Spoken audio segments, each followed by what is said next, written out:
Seguimos en Sensación Térmica, el tema que habías anticipado Mauro Zeta con respecto al juicio político al juez Axel López. Claro, fue una presentación que él hace, les leo textual, en la Comisión de Disciplina y Acusación del Consejo de la Magistratura, que es como un paso previo a determinar si hay mérito para llevarlo a juicio político. Breve reseña antes de ir a lo que dijo por escrito, no se presentó en persona, sino que presentó un escrito.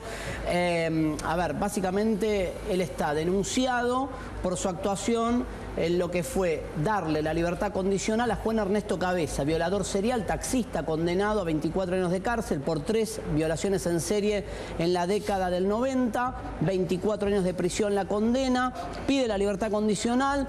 Había un perito del Chaco, estaba preso en el Chaco, Juan Ernesto Cabeza, que desaconsejaba esa libertad porque decía que había elementos para pensar en la reincidencia, en que podía volver a atacar a este violador serial.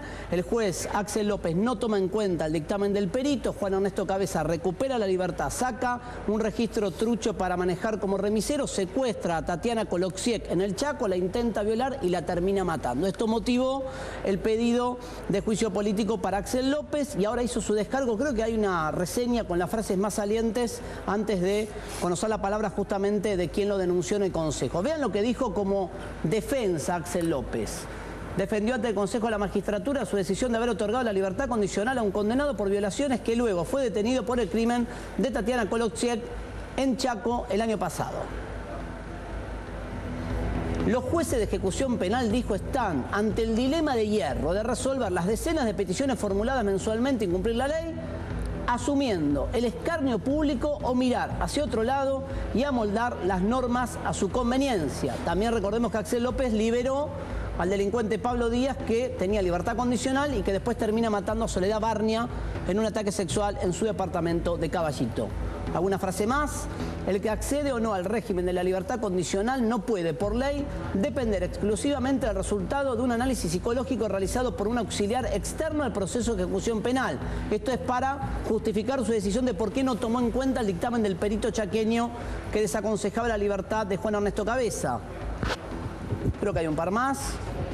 Recordó que el interno por Juan Ernesto Cabeza había estado detenido más de las 2/3 partes de la pena que se le impuso, registraba conducta ejemplar de 10 y no era reincidente, por lo cual el beneficio le correspondía. Desde lo técnico le correspondía, pero claro, él le dio más validez al servicio penitenciario que decía Juan Ernesto Cabeza se porta bien, al perito que decía no es aconsejable su libertad. Cabeza presentaba un positivo pronóstico de reinserción social, dijo Axel López, bancando el informe penitenciario, y dijo: la decisión que adopté ha sido la correspondiente a un magistrado, es decir, ante un caso controvertido valoré tanto la prueba producida como las expresiones formuladas por las partes y consecuentemente resolví la cuestión.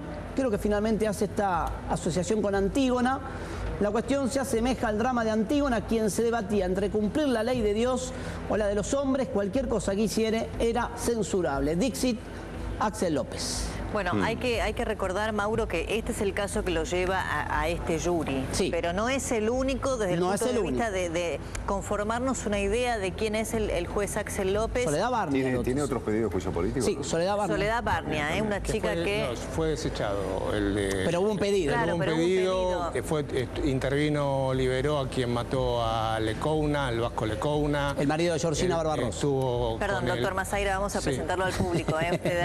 Lo hemos estábamos hablando en la previa. Ha sido abogado además de las Madres del Dolor y hemos hablado de este tema. Por eso es bueno ponerlo en contexto. Lo que Mauro dice es lo que en este momento está siendo sometido a análisis, pero pesan sobre este magistrado, sobre Axel López, varias muertes, porque el caso, a ver, usted los puede contar mejor. Soledad Barnia, la chica de Caballito, el marido de Georgina. El de Bagnato, el caso del chico Bagnato y varios más. Y a la vez no olvidemos que es el principal discípulo de quien fuera el juez Delgado, que tuvo más de 100 juicios de políticos también por esta misma metodología y obviamente lamentablemente nunca prosperaron porque se los achaca por delito, por la comisión, como si cometieran un delito al liberarlos, y en realidad lo que hay es un mal desempeño, que es por lo que fuimos nosotros esta vez a acusarlos. A ver si esta vez prospera, ¿no? Porque, claro, se ajustan a derecho las medidas que toman desde el punto de vista a lo mejor del análisis técnico o jurídico.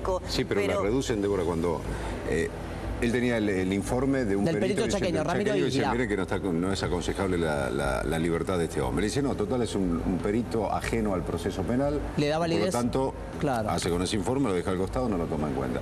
Yo digo, el sentido común que te indicaría, consulta a otro perito. Obviamente. Busca una tercera pericia, a ver qué te dice. Si el servicio penitenciario te está diciendo sí, está libre, este te dice no, pues decís, alguno de los dos debe tener razón. Aparte hay una cosa que me gustaría explicarle rápidamente a la gente, que la libertad condicional es un derecho potencial. Es decir, el artículo 13 lo pone no es podrá, no es una obligación. No es que cumple las 2/3 partes de la pena y se tiene que ir.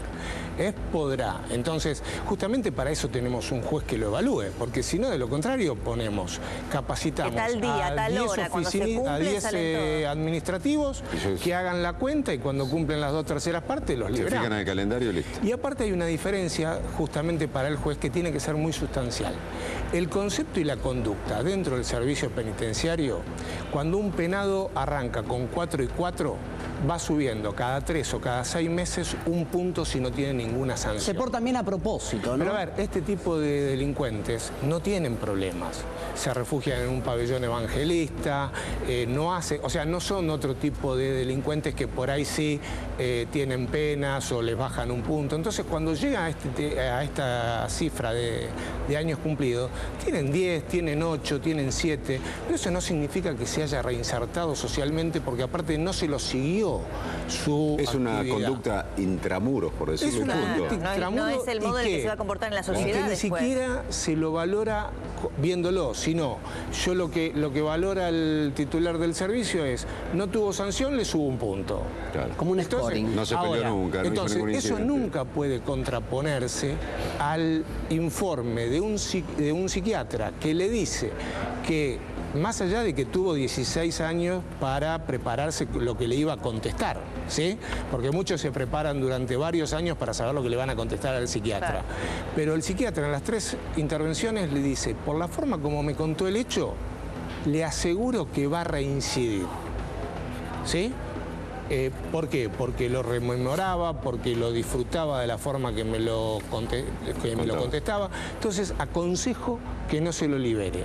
Se le da traslado al fiscal Andrade, opina exactamente lo mismo en contra de Axel López, y Axel López dice, no, a mí me interesa lo que dice el servicio penitenciario, que vio que se comportó, que no tuvo sanciones dentro de la cárcel. Ahora, ¿usted cree, como dice el juez Axel López, que hace esta comparación con el drama de Antígona, que hay que debatirse entre cumplir la ley de Dios o la de los hombres y que igual lo van a censurar? ¿O cree que el juez realmente cometió o obró mal en su desempeño y que esto permitió posteriormente el asesinato de Tatiana Coloxier? Yo creo que obró mal en su desempeño, no comete delito porque obviamente se ajusta, tiene una posibilidad dentro de la ley de ejecución penal y del Código Penal, pero ya desde fallos de la Corte de 1940 y de Joaquín B. González que escribía, el mal desempeño está previsto en la Constitución Nacional como ¿Pero cuál sería su mal desempeño como causal de juicio? Bueno, el mal desempeño que se establece tanto en la Corte como con juristas de la talla de Joaquín B. González es